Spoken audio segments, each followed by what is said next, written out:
Spencer's here from Peterborough I'm with multi-time Barrie Speedway track champion Gord Shepherd. We're talking about the 2014 edition of the Autumn Colors Classic. It's coming up Thanksgiving weekend. We're just over a month away now.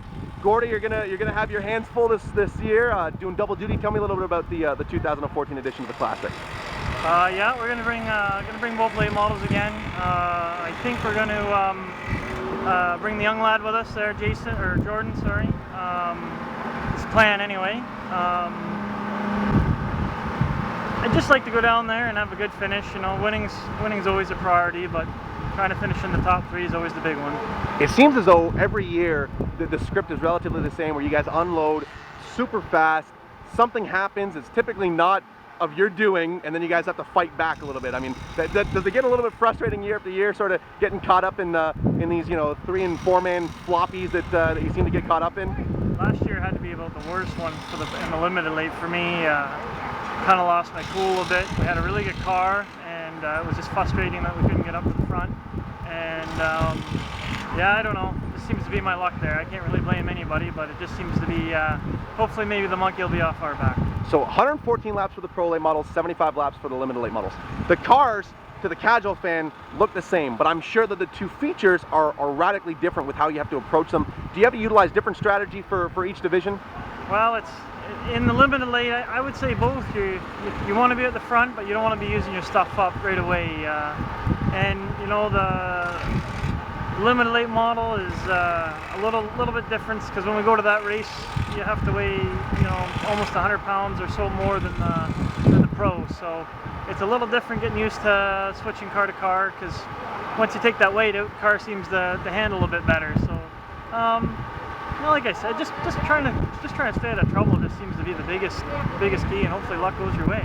Now, you're an Autumn Colors Classic veteran. I mean, you started going down there in your Thundercar days, and I mean, you were racing against the very cream of the crop, the golden age of the Thundercar division when you were heading out to the Classic. Do you have a favorite Autumn Colors memory heading into this edition that you're hoping to top this year? I'm just hoping not to put it in the wall. Every year I seem to go down there and back it into the wall in corner 3, so I'm hoping not to do that. But classic memory?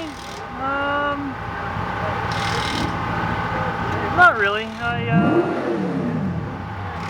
Well, I guess one I was going to run, what's his name, Jason Hathaway. I guess that would have been a good one for us.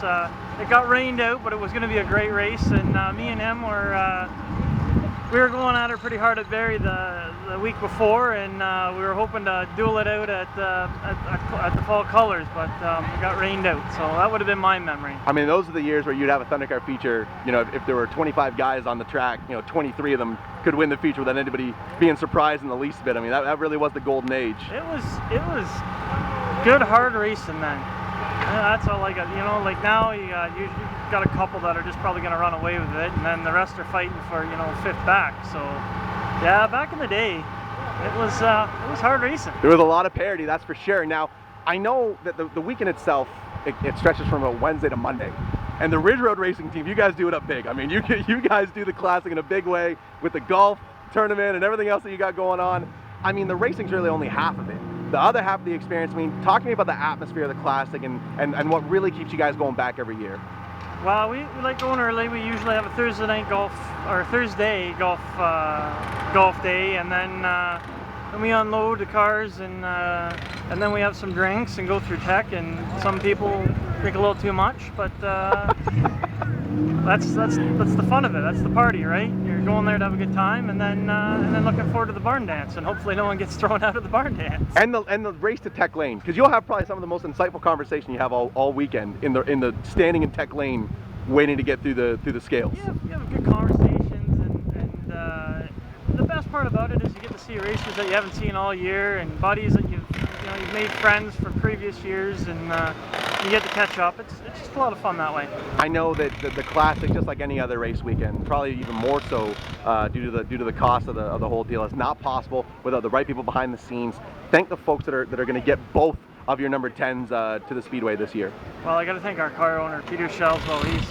He's always supported us as much as he can, and I can't thank him enough. I got to thank my mom, my dad. I got to thank Cookstown Auto, Progressive Waste Solutions, Jason at 400 Transmission. Got to thank Season Painting, Kruger Electric, Montana's Cookhouse in Aurelia. Got to thank my whole team. They work so hard on these cars for me, and all their help during the week. Gordy, all the best to what's left of the Barrie Speedway season this year, and we'll see you at the Classic, my friend, and we'll check back in with you at Peterborough Speedway on Thanksgiving. Thanks. There you go, folks. Multi-time Barrie Speedway track champions, Gordy the Smoke.